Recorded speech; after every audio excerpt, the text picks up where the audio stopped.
So E3 2016 was done last week, and Bethesda was there to announce that they're doing an HD remaster of the Elder Scrolls Skyrim.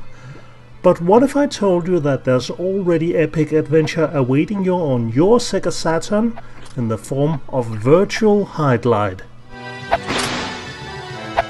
Virtual Hydlide is in itself a remaster of an old NES game, and there is several reasons why it has a leg up over modern games like the Elder Scrolls Skyrim.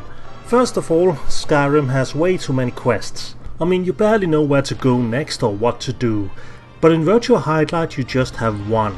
Save the princess from the evil demon Varulus, who have turned her into 3 fairies.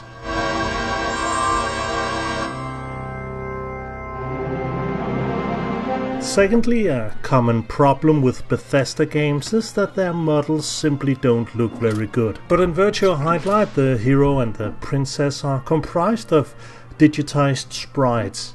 I mean, digitized sprites are photographs, and photographs, well, it doesn't really get any more real than that. Ergo, Virtual Hydlide has better graphics than Skyrim. There's also no sort of experience gain from defeating enemies in Virtual Hydlide. While you have to cut away for hours at enemies in Skyrim just to master using a sword, you are instantly a master as soon as you pick up a new weapon in the world of Hydlide. In order to rank up and increase your level and power, you have to defeat the boss at the end of each dungeon. Which reminds me of another cool feature. See, each time you start a new game, the world is simply randomly generated, or you can also write your own words to generate your own world. What this does is that it changes the position of the dungeons in the world, and also some of the dungeon layout, and that's definitely not something that you find in Skyrim.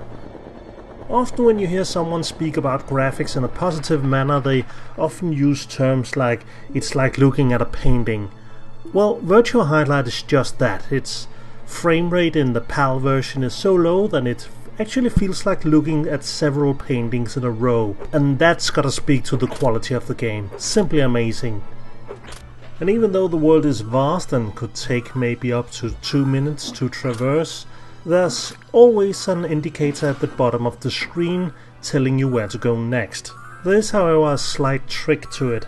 Because if you want to find all 3 fairies in the game, you'll have to look in the fairy forest, which are these like 12 trees standing right here. And there's also a shop you can find to cash in the points you earn from defeating enemies in the game. Once you've acquired 2 of the fairies and 2 of the sealing stones that you need to contain the demon, it becomes time to visit the Lost Castle and the Point of No Return. Here you will need to search the area closely. There are a lot of mimics, which makes it a bit of a problem to search the chests. But if you use the scroll of detect, you can find out where the real treasure chests are. If you search around in these, you will find the final gem. And you'll also find the Sword of Light, which is the only weapon that can defeat Varulus. Especially if you level it up a bit with a few Stone of the Fighters. Once you get to the end of the Lost Castle, you'll have to defeat this massive eel boss. And once he's defeated, the final fairy will appear and transport you to the fortress of Varulus for the final showdown.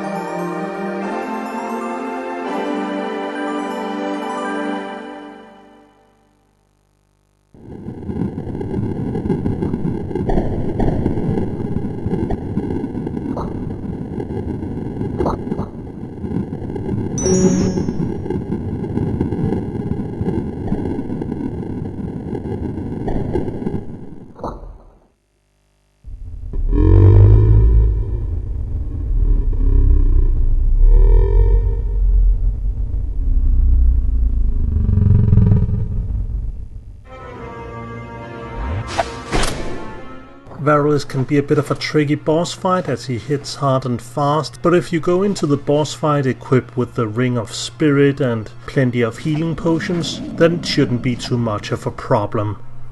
Defeat Varus and you're treated to this amazing cutscene where the princess gets returned to her true form. And if you're wondering why I'm spoiling this, it's because Virtua Hydlide honestly is a terrible game. You probably shouldn't play it.